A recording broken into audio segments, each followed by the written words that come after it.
얼마 전 결혼 준비를 하면서 인생이 나락으로 갈 뻔한 위기를 겪었습니다. 제 나이는 28이고 평범한 회사에서 사무직으로 일을 하고 있는 여자예요. 2년 동안 만난 3살 연상의 남자친구와 작년 연말부터 결혼 이야기가 오고 가기 시작했거든요. 저희는 올가을쯤 결혼하기 위해서 양가 부모님께 따로 허락을 받고 상견례 날짜를 조율하던 중이었어요. 먼저 남자친구가 우리 집에 방문했는데 그때는 별다른 문제 없이 잘 넘어갔습니다. 우리 부모님도 일단 알겠다며 빠르게 상견례 날짜를 잡자고 하셨죠. 남자친구는 원래 조용한 성격인데 평소에 말이 많은 편이 아니에요. 그래서 우리 부모님께 인사시켰을 때도 묻는 말에 대답이나 하는 정도가 고작이라서 특별히 점수를 잃을 것도 얻을 것도 없다고 생각했습니다. 부모님은 이렇게 봐서는 잘 모르겠다 하시고 너가 좋으면 좋은 사람이겠지라고 말씀을 하셨어요. 그리고 일단 상대방 부모님을 만나야 하니 빨리 상견례 날짜를 정하자 하시더라고요. 하지만 안타깝게도 양가 상견례는 영원히 하는 일이 없을 것 같네요. 왜냐하면 제가 남자친구 부모님을 만나러 갔을 때 일어났었던 어떤 사건 때문입니다. 남자친구는 위로 누나가 하나 있다고 들었는데 20대 중반에 결혼해서 지금 초등학교 다니는 11살짜리 아들이 하나 있어요. 저는 솔직히 말해서 아이들에 대해 별 관심 없고 굳이 따지자면 별로 안 좋아하는 축이거든요. 나중에 결혼하면 막연하게 제 아이는 낳아야 한다고 생각은 하고 있는데 남의 아이는 살면서 한 번도 예쁘다고 생각을 해본 적 없습니다. 오히려 귀찮기도 하고 억지로 예쁘다 해줘야 하는 분위기도 싫었죠. 하지만 남자친구는 저와는 다르게 아이들을 굉장히 좋아하는 사람이었는데 밖에서 모르는 아이를 봐도 귀엽다며 좋아하고 특히 자기 조카를 정말 예뻐하고 아꼈습니다. 저는 집에서 외동으로 자라서 오빠나 언니도 없고 동생도 전혀 없어요. 어쩌다 보니 주변 제 또래 친척들도 다들 결혼하기 전이라서 조카도 하나 없습니다. 그래서 남자친구가 예전부터 자기 조카 정말 귀엽고 예쁘다고 사진을 보여주는데 저는 잘 모르겠고 솔직히 그게 어떤 마음인지 이해도 안 갔습니다. 항상 조카를 자랑할 때면 저한테 사진을 보여주는데 정말 아무리 좋게 생각해도 잘생기고 예쁜 얼굴은 아니었어요. 11살인 나이에 비해 살도 좀 많이 찐 편이고 어린애한테 이런 말을 하긴 좀 그렇지만 정말 말 안 듣는 못된 아이처럼 생겼습니다. 그래도 아이들 얼굴 보고 뭐라고 하는 건 예의도 아니고 어차피 제 조카도 아니니까 그냥 남자친구의 말에 맞다고 맞장구 치며 귀엽다 하고 대충 넘어갔습니다. 사귀고 관계가 진지해진 이후로 남자친구는 우리 결혼하면 아이를 빨리 갖고 싶다고 항상 이야기했고 자기는 아들도 좋지만 조카가 이미 있으니 우리 아이는 딸이었으면 좋겠다고 했었어요. 저는 남자친구와 결혼 준비에는 진심이었지만 엄마가 될 생각은 아직 없었고 특히 제 나이 30 전에 아이 낳고 애엄마가 되고 싶진 않았습니다. 올가을에 결혼하면 금세 해가 지나고 제 나이가 29이 되는데 신혼생활을 적어도 1년 이상은 즐겼으면 좋겠다고 생각했죠. 그래서 아이는 좀 천천히 갖자고 이야기했었는데 남자친구는 일단 결혼하고 나면 제가 더 많이 아이를 갖고 싶어 할 거라며 어디 한번 두고 보라고 했죠. 아무튼 결혼 준비를 하게 되면서 우리 집에 이어 제가 남자친구의 부모님 댁으로 인사를 드리고 결혼 승낙을 받으러 갔었는데 사실 그 전까지는 말로만 들었지 그 집안 식구들과 처음으로 얼굴을 보는 자리였어요. 아버님 어머님도 그렇고 따로 살고 있는 남자친구의 누나까지 저를 보러 온다고 해서 당연히 긴장을 바짝 할 수밖에 없었죠. 남자친구는 워낙 평소에 부모님한테 제 이야기를 많이 했었다면서 본인 덕분에 제 이미지가 좋으니 아무런 걱정 말라고 했지만 처음으로 인사드리러 가는 건데 어떻게 마음이 편하겠어요. 남자친구가 우리 집에 인사하러 올 때 아빠가 좋아하는 양주를 선물로 사왔기 때문에 저도 미리 방문 전에 예비 시부모님이 좋아한다고 하는 와인을 사서 들고 갔어요. 뿐만 아니라 첫인상을 예쁘게 잘 보이기 위해서 아침 일찍 미용실 가서 머리 드라이와 세팅까지 돈 주고 했습니다. 지금 생각해보면 왜 그런 사람들 때문에 돈과 시간을 써가며 바보짓을 했는지 모르겠네요.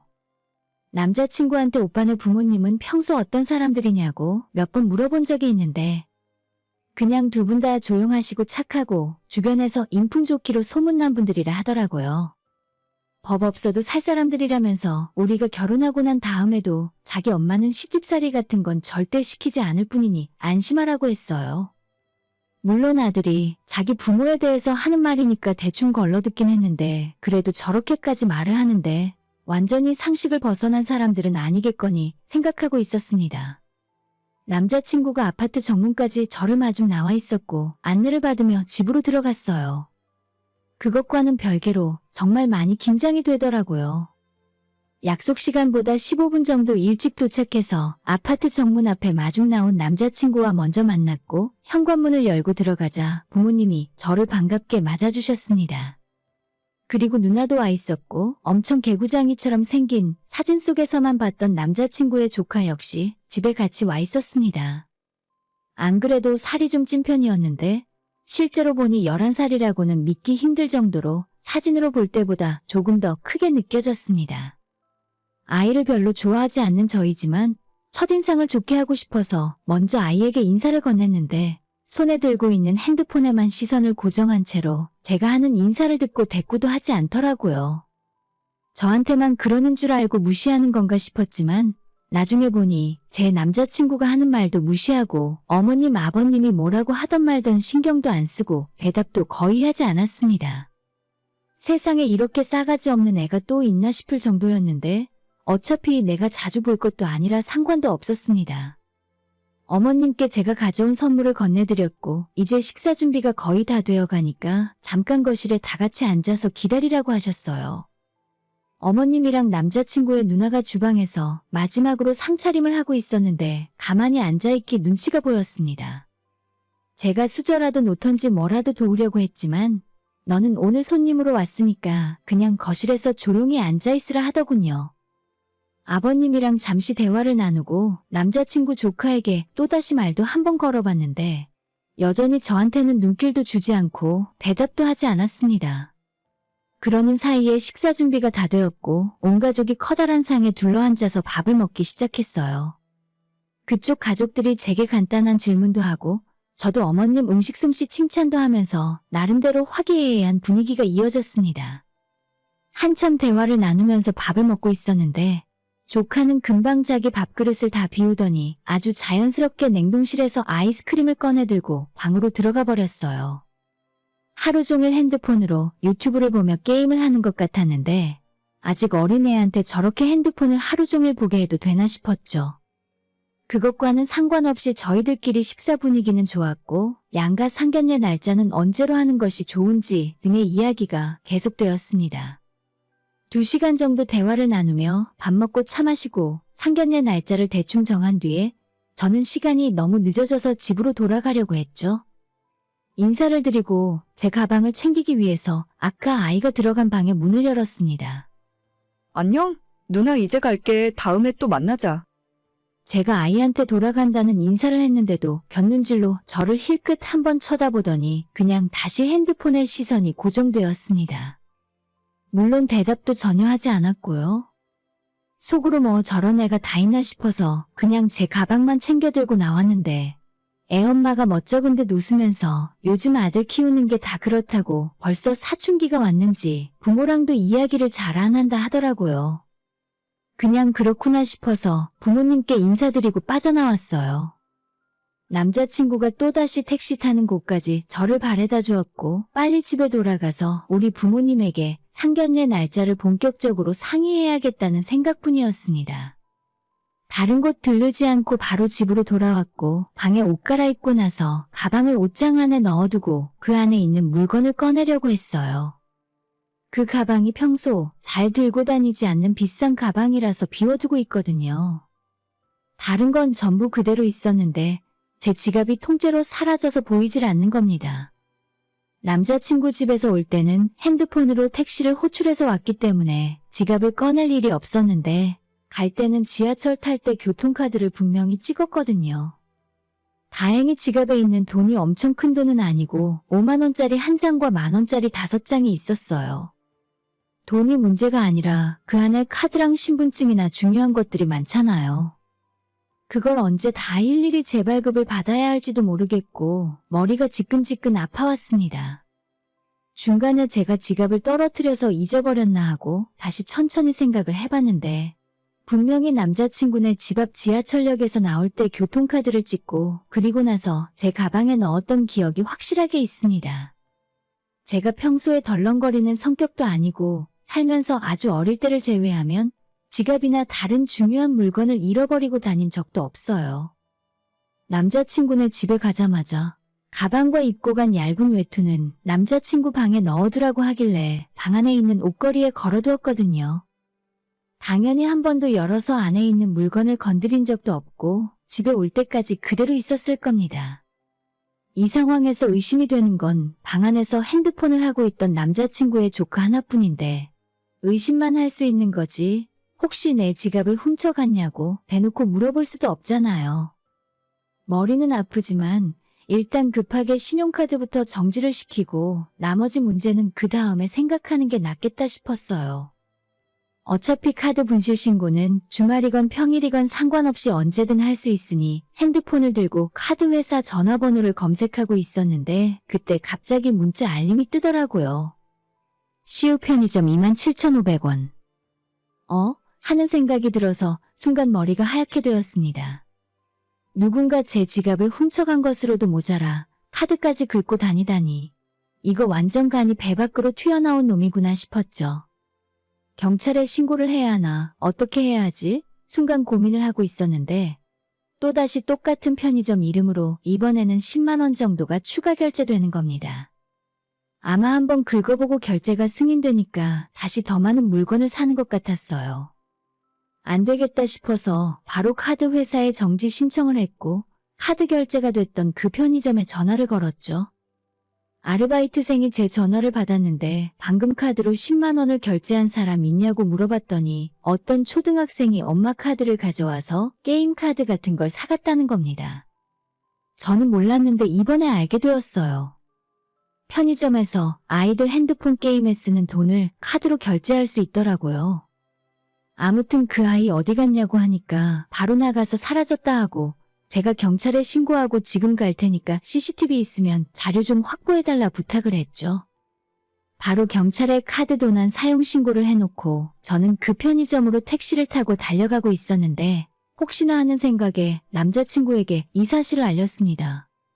아까 집에 와서 확인해보니까 내 가방에서 지갑이 사라졌더라고. 근데 지갑 도둑이 중앙동 현대아파트 앞에 편의점에서 카드를 2번이나 썼다더라. 그래서 지금 경찰에 신고했고 나도 택시 타고 편의점으로 가는 중이야.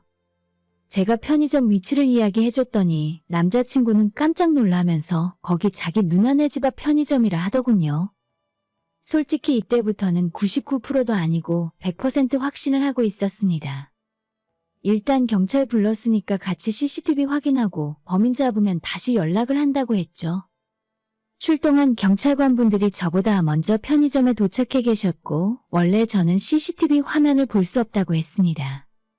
그래서 경찰관분들이 저 대신 제 카드를 쓰는 장면을 확인하고 있었는데 몇 분이 지났을 때 아까 봤던 남자친구의 누나와 조카가 편의점으로 헐레벌떡 뛰어들어왔습니다. 아, 여기 있었네. 아니, 아까 우리 아들이 조금 실수를 한 것 같더라고. 도둑 아니야. 도둑 아니니까 신고한 거 취소하고 경찰도 그냥 돌아가라고 해. 무슨 이 정도 일로 경찰까지 부르면서 유난을 떨고 그래? 우리 아들이 지갑이 땅에 떨어져 있길래 호기심에 가져온 것 같아.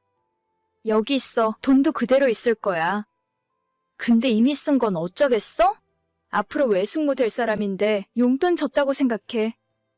두 모자한테서 미안하다거나 잘못했다는 내색은 전혀 보이질 않았습니다. 끝까지 제게 사과 한마디 없었고 마치 별일도 아닌데 경찰에 신고를 해서 일을 크게 만드냐는 식이었죠. 아니요, 제 지갑은 땅에 떨어져 있지 않고 분명 제 가방 안에 잘 들어 있었어요. 누가 가방을 열어서 지갑을 훔쳐갔겠죠. 제가 훔쳐갔다는 말을 했더니 갑자기 남자친구의 누나가 눈빛이 돌변하면서 훔치긴 누가 훔쳤냐고 왜 남의 아들을 도둑으로 모냐며 소리를 질렀습니다.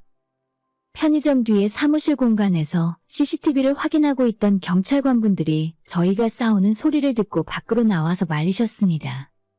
경찰 아저씨, 저희가 범인이에요.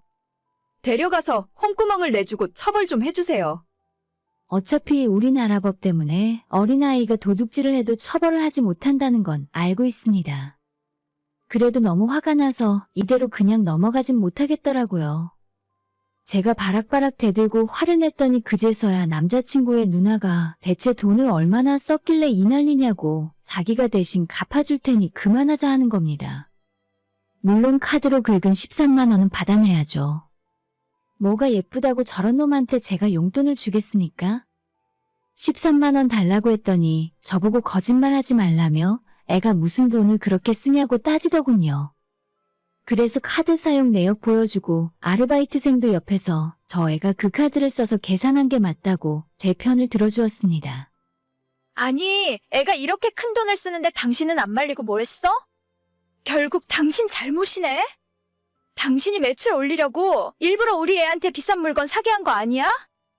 진짜 사람 인성 어디 안 가더라고요.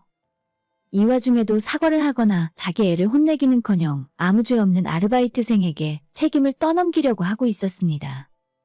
경찰관분들은 그냥 아이가 쓴 카드 금액 돌려준 후에 사과하고 끝내라고 하셨어요. 편의점에서 이렇게 소란 피우는 것도 업무방해라고 하니까 그제서야 옆에 현금인 출기해서 돈을 뽑아오더니 저한테 주는 것도 아니고 휙 뿌리듯 던지고는 자기 애만 데리고 그냥 가버리는 겁니다. 정말 황당했고 세상에 뭐 저 따위 인간이 있나 싶었어요.